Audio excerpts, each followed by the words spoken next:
Good morning.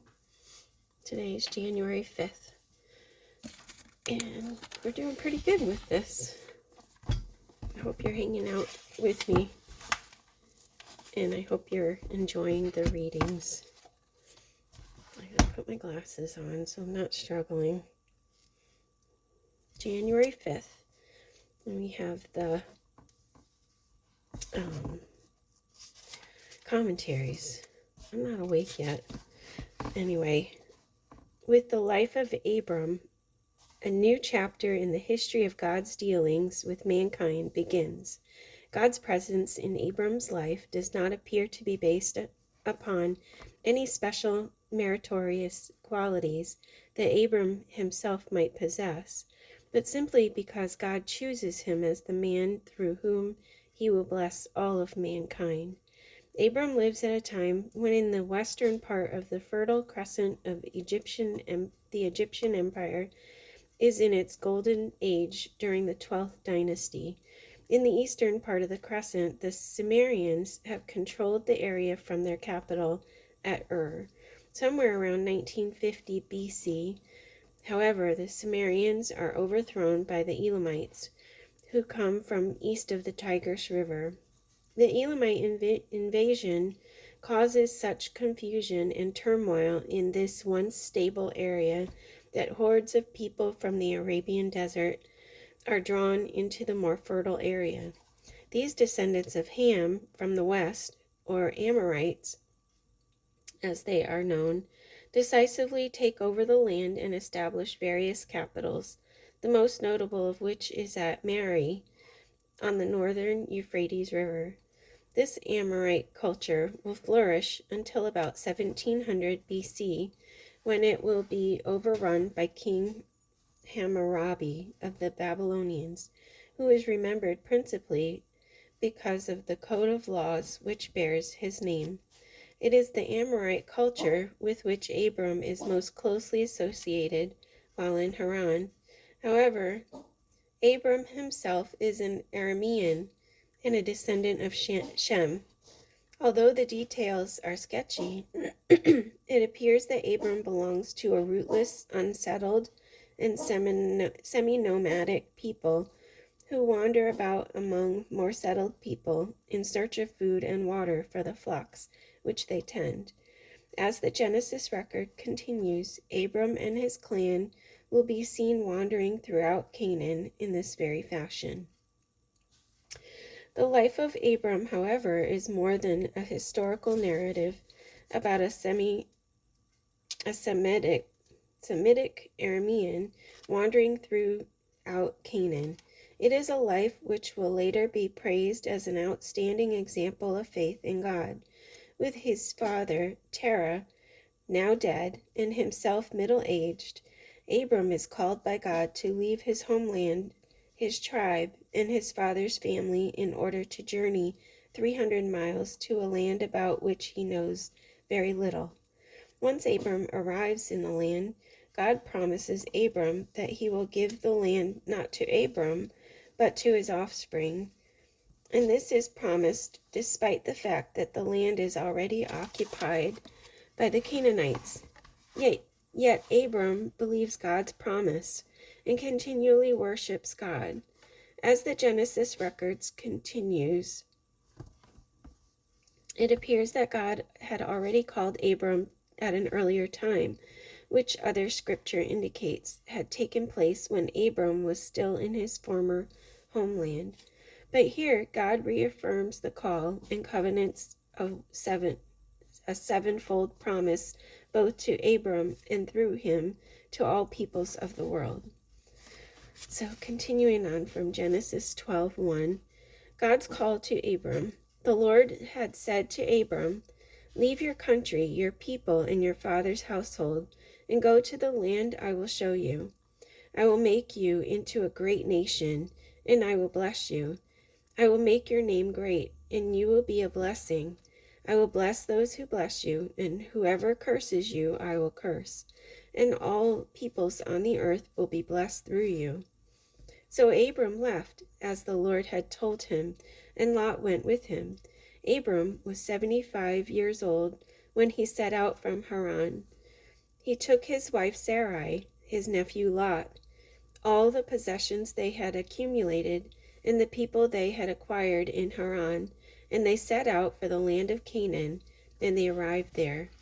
Abram traveled through the land as far as the site of the great tree of Moreh at Shechem. At that time the Canaanites were in the land. The Lord appeared to Abram and said, "To your offspring I will give this land."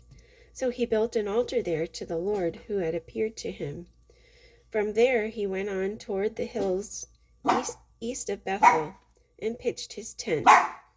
Honey, shh, shh. Very distracting. Honey, shh. Come here. You're okay. You're okay. Sorry.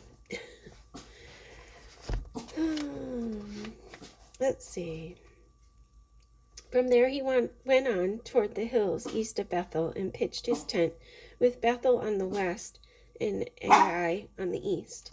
There he built an altar to the Lord and called on the name of the Lord. Then Abram set out and continued toward the Negev. Commentary is here. Abram dishonors himself in Egypt. Having seen that Abram is a man of great faith who trusted God enough to move to an unknown land, it comes as somewhat of a disappointment to learn that Abram can also be a man of great moral weakness.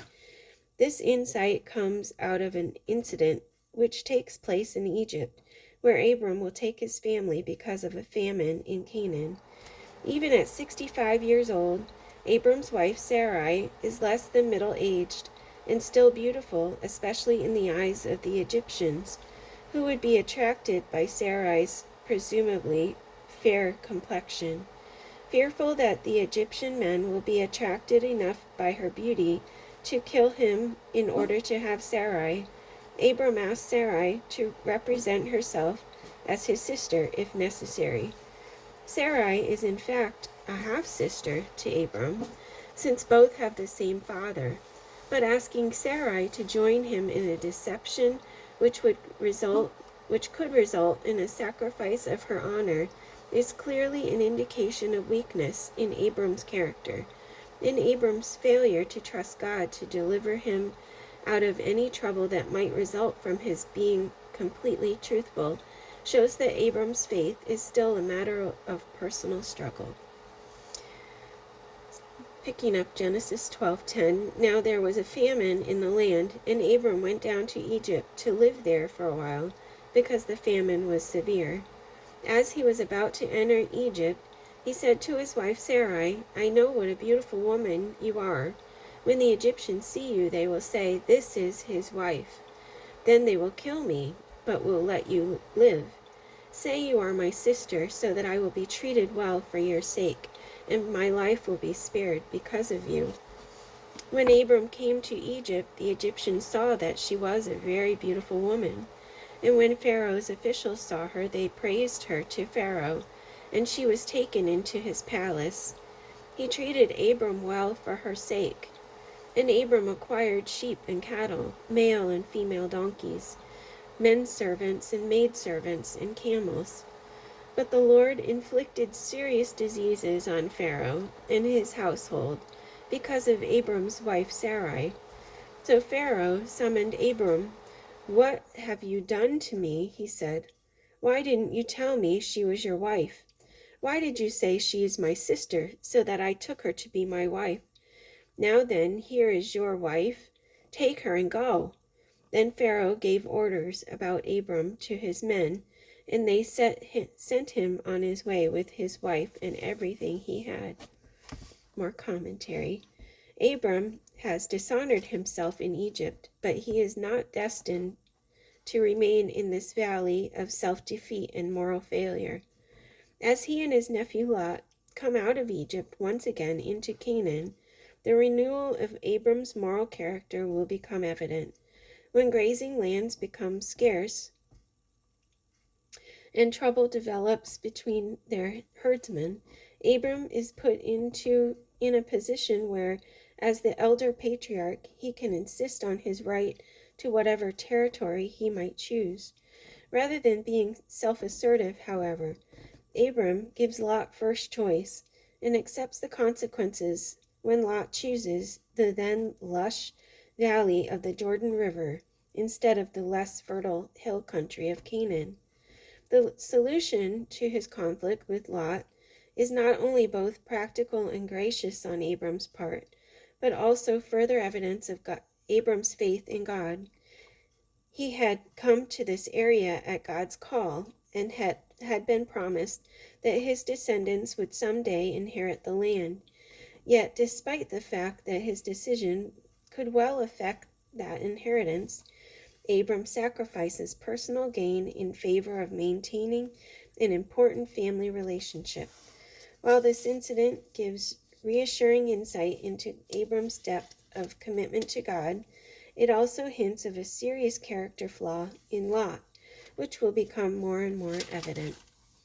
The Genesis record begins the account of this incident as Abram and Lot bring their large clan of people, as well as herds of cattle and flocks of sheep, out of Egypt and into the Negev, or southern part of Canaan. In Genesis 13:1 and on. So Abram went up from Egypt to the Negev with his wife and everything he had, and Lot went with him. Abram had become very wealthy in livestock and in silver and gold. From the Negev he went from place to place until he came to Bethel, to the place between Bethel and Ai, where his tent had been earlier, and where he had first built an altar. There Abram called on the name of the Lord. Now Lot, who was moving about with Abram, also had flocks and herds and tents, but the land could not support them while they stayed together, for their possessions were so great that they were not able to stay together. And quarreling arose between Abram's herdsmen and the herdsmen of Lot. The Canaanites and Perizzites were also living in the land at that time. So Abram said to Lot, "Let's not have any quarreling between you and me, or between your herdsmen and mine, for we are brothers. Is not the whole land before you? Let's part company. If you go to the left, I'll go to the right. If you go to the right, I'll go to the left." Lot looked up and saw that the whole plain of the Jordan was well watered, like the garden of the Lord, like the land of Egypt toward Zoar. This was before the Lord destroyed Sodom and Gomorrah. So Lot chose for himself the whole plain of the Jordan and set out toward the east. The two men parted company. Abram lived in the land of Canaan, while Lot lived among the cities of the plain and pitched his tents near Sodom.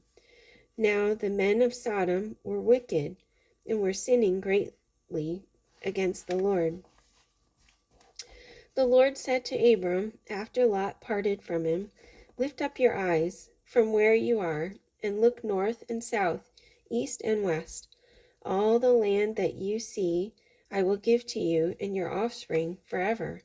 I will make your offspring like the dust of the earth, so that if anyone could count the dust, then your offspring could be counted. Go walk through the length and breadth of the land, for I am giving it to you." So Abram moved his tents and went to live near the great trees of Mamre at Hebron, where he built an altar to the Lord. More commentary. With Lot settling near Sodom, a city of the Jordan plain near the Dead Sea, and Abram settling to the west in Hebron, not far south of modern Jerusalem, the Genesis record shows the transformation of Abram from a wandering Hebrew patriarch, concerned mostly with finding sustenance for his people and herds, into a courageous warrior. It all happens in the context of political and military turmoil to the east of Hebron, rather far removed from Abram in both distance and seeming importance. For some 12 to 15 years, A power struggle has been taking place among various kings of the east, among whom King Kedorlaomer of Elam has remained the strongest. When 5 kings in the Dead Sea region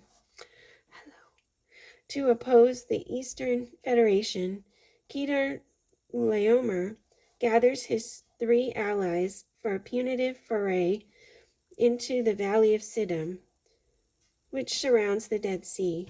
Not only do the kings of Eastern Federation defeat the local kings, but they also sack Sodom and Gomorrah and take away the inhabitants of those cities.